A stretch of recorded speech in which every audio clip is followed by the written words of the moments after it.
got into Paris, and we had an assignment to continue to Bordeaux.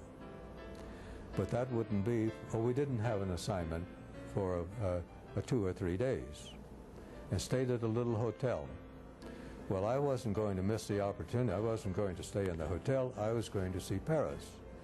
We went out to the Eiffel Tower, and of course you couldn't get in the Louvre in those days, but you could go into Notre Dame Cathedral, and I saw Paris before we went up to Bordeaux.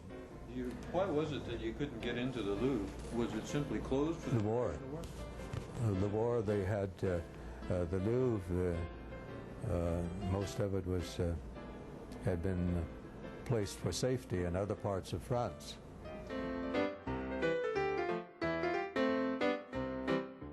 After the armistice, I was with a prisoner of war escort company, and we went up to Saint-Sulpice to get German prisoners.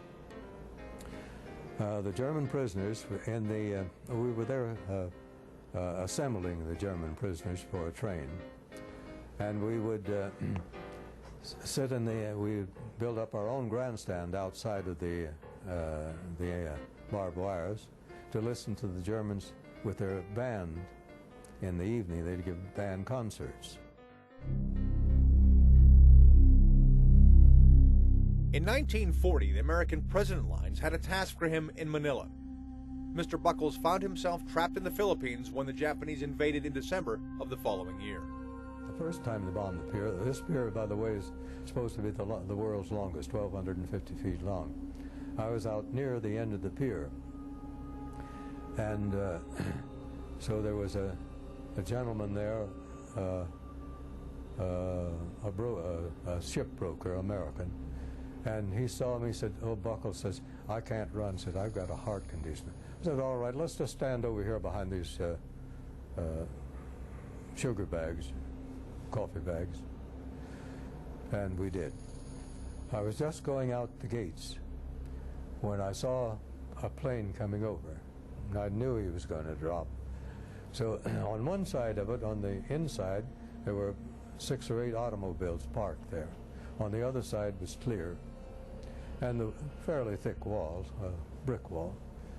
So I stood there and debated, where is it going? They started dropping.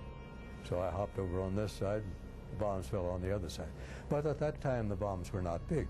You could watch them coming down. Nobody had ever heard of a bomb that weighed a ton.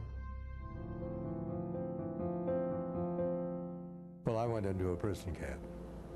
First at Santo Tomas, then up at Los Baños. There was no provision made for prisoners. And that's understandable because the Japanese don't take prisoners.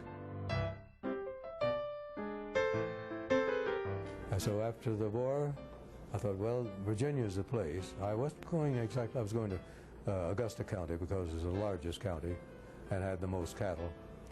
And I went out to see the place covered by snow, with snow, and a 200-year-old house, home, and farm. It was only 186 acres then, increased now. I wrote to her and asked her how much she wanted, and she told me. I sent her an earnest check and bought the farm before anybody knew it. Mr. Buckles has served his country over and over again. He is most certainly a bona fide American hero.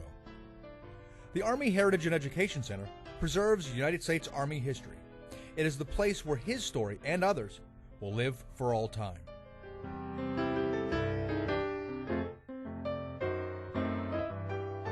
I wasn't going to stay in the hotel. I was going to see Paris. How you gonna keep them down on the farm after they've seen Paris? How you gonna keep them away from Broadway, dancing around and painting the town? How you gonna keep them away from harm? That's the mystery. They'll never want to see a rake or plow. And who the deuce can parlez-vous